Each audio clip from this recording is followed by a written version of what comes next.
ازيكم عاملين ايه؟ يا رب تكونوا بخير. تعالوا نعمل بقى شوية سبانخ كده زي السكر، حاجة كده عسل. وجنبها بقى رز بالشعرية وشوربة لسان عصفور خطيرة.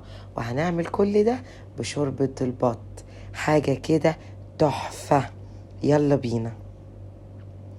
نغسل السبانخ كويس جدا في مية وخل، وبعدين نشطفها كويس جدا في المية.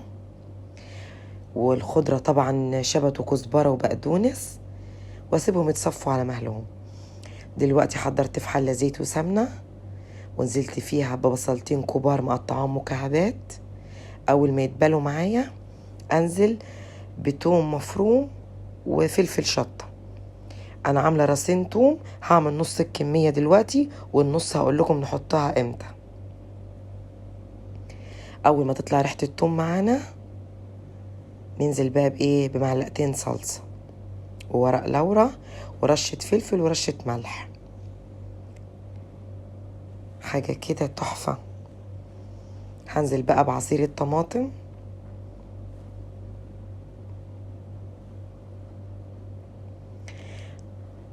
وانزل بقى بالبهارات بتاعتي، ملح وفلفل اسود وكزبرة ناشفة ومعلقة سكر وشوية قرفة. انزل بقى بكل ده واقلبه واسيبه ايه تتسبك ايه براحتها. في الوقت ده اسلق بقى البطاية، طبعا في البوكيه جرنيه اللي احنا كلنا عارفينه، واسيبها بقى تستوي على اقل من مهلها. السبانخ خلاص نشفت معايا، بقطع الخضرة بتاعتي، الشبت والكزبرة والبقدونس. طبعا بتزودي وتقللي حسب كمية السبانخ اللي انت جايباها. بقطعها لقطع صغيرة كده. وطبعا الراس الحمراء دي اللي بتبقى في السبانخ اوعي ترميها، دي اللي بتخلي السبانخ زي العسل. تقطعيها قطع صغيرة كده وتحطيها برضو مع السبانخ.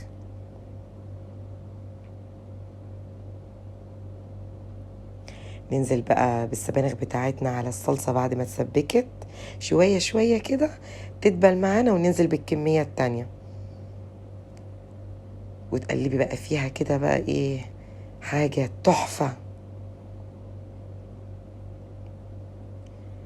انزل بقى بكمية التوم في الاخر دلوقتي بعد ما خدت غلوة معايا. بنزل بالثوم بتديها طعم خرافي. وحمرت شوية شعرية ونزلت بيها على السبانخ، وهسقيها بقى ايه بشوربة البط. يا سلام، والله ما في احلى من كده.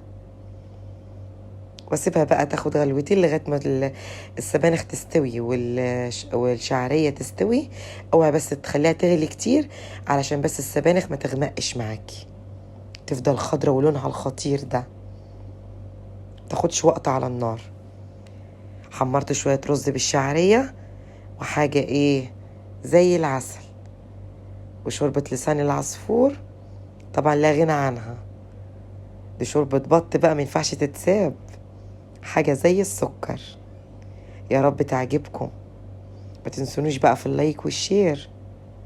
باي باي.